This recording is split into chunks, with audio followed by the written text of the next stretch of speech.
Greetings, adventurers. This is Cash from LoreForged. Of all the races upon the face of Verra, arguably the most intriguing are the Tulnar. During Intrepid's latest Ask Me Anything with Stephen Sharif, which we were honored to have taken part, Stephen dropped some unexpected bombs about the Tulnar race when our very own Sunny stepped out on a limb to ask a lore question. By the time the portals reopen, the Tulnar have been down there for an awfully long time. So Are they thriving or are they just surviving? How much civilization are the Tulnar building underground? I mean, come on, we're LoreForged. And of course, we're going to pry about lore. Well, Stephen was gracious enough to humor us, and he hit us with some facts about the subterranean race that blew our collective minds. That is a great question. So one thing I want to talk a little bit about with regards to the Tulnar, some of them have accomplished some pretty significant construction and development in the Underrealm. So much so where, you have a metropolis-sized, location in the Underrealm for the Tulnar. Excuse me, what? Did you say metropolis-sized location in the Underrealm? Yes, he did, folks. Now, granted we won't be able to experience this location at the start of Alpha 2, it will undoubtedly be an explorable location we can visit upon the launch of AshesOfCreation. I can only imagine the aesthetic of this massive underground city, and we're chomping at the bit to explore it. But more on that later. Along with that particular bombshell, Stephen spoke a bit about the culture of the Tulnar, and hinted that they may not be the racially united culture we may have once speculated them to be. They are relatively tribe-like, city-state-like, even at some of the higher points when it comes to their factions. And having spent a significant amount of time in an indiscriminate amount of time, those factions sometimes can be at odds with each other. Not all Tulnar are going to be friendly to the other divine races or even to each other because of that. So there's still some rivalry between those groups. You'd figure a race that's been locked in the Underrealm for so many years would have worked together as a unit to survive and thrive. But alas, friends, Mr. Sharif revealed that the Tulnar are relatively tribal-like and live in city-states, oftentimes at odds with each other. Now, why would this be? Well, we can only speculate at this point, but let's remember some basic facts regarding the Tulnar as a race. The Tulnar, having been somewhat relegated to life underground, are a mixture of all races of Verra.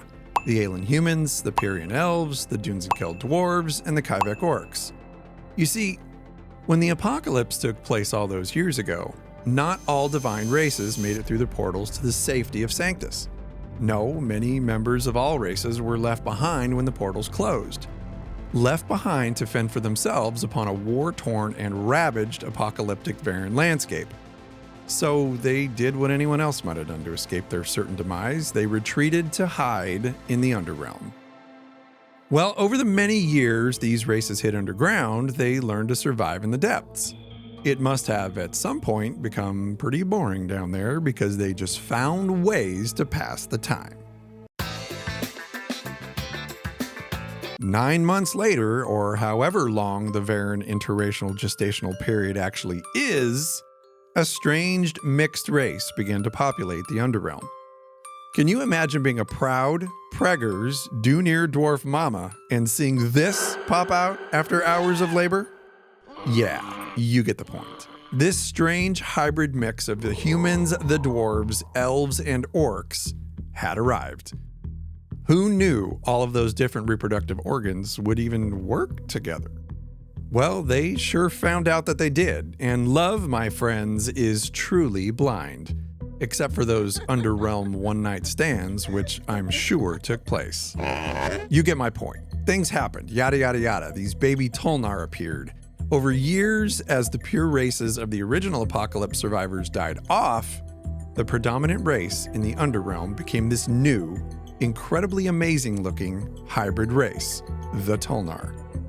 Together they grew, survived, and thrived in a massive underground cave system. I don't know how, probably eating mushrooms and grubs and such, which brings light to another fact about the Tulnar. They have a wide range of culinary tastes. Well, I guess that tracks. So yeah, you'd figure the Tulnar would be able to get along with each other and have a common goal. Our mummies and daddies survived an apocalypse, and now I have a brother that looks like a demon goat and a sister that looks like a lizard deer. Let's work together. Nope. Just like all sentient beings, the Tulnar somehow found a way to want to punch each other in the face. Divisions in their beliefs arose. Now you have these various factions and city-states, living together but separate, at odds, and at times at war. Sound familiar? Real world hitting home here? Kind of like that car that just cut you off or your crappy neighbor. Why can't we all just get along? So there, conflict. The cornerstone of any good story, right? Well, it sure make for some interesting spelunking come launch. Now let's talk about the Underrealm Metropolis. That's right, a massive city-sized location in the Underrealm for us to explore, possibly liberate, and possibly defile. Oh my god, I have so many questions. Where on the map is this going to be? How big is it? Which crazy Tulnar faction controls it? What kind of quests can be found there? Are there friendly Tulnar? And what in the heck caused the rift in the first place?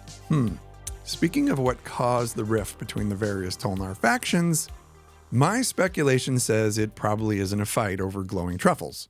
Nope. My guess is the conflict between the Tulnar rests with one of the biggest reasons people war with each other in the modern world. You got it, religion. We have to remember that the Tulnar are a mix of all races. Races that historically have their own religious beliefs, various gods of worship, and even, according to Stephen, some pagan beliefs. So we can only imagine the reasons for the disagreements that led to a division in Tulnar culture. I don't know, maybe it was the truffles. I mean, have you had those freaking things on a burger? So this begs the question, with all of that turmoil taking place in the Underrealm, why did they stay underground? Was it still so bad and apocalyptic topside that they just stayed in the caves? Or did they venture out at some point to explore the wreckage, to see if the armies of the others in the Ancients still dwelled? We do know that the Tulnar will obviously not be restricted to the Underrealm, so at some point they must have come up for air. We also know that if you choose Tulnar for your race upon the beginning of the game, you'll have the option of starting at any of the Divine Gateways, just like any other race. But does that imply that your Tulnar character came out of the portal? Hell, I don't know. Maybe if you roll a Tulnar, you just start your adventure near the portal. There's a lot to consider here. But anyway, I digress. There's no doubt the Tulnar will be one of the most intriguing stories to unlock and discover. This latest information certainly piques our interest as lore dorks, and we hope that it sparks your curiosity as well. All in all, we at LoreForged were delighted at these revelations, and we really want to thank Stephen, who notoriously holds Verra's lore under lock and key, for humoring us with these tasty lore nuggets. It only lends to the fact that there's so much to discover when we finally land in Verra. Safe travels, adventurers.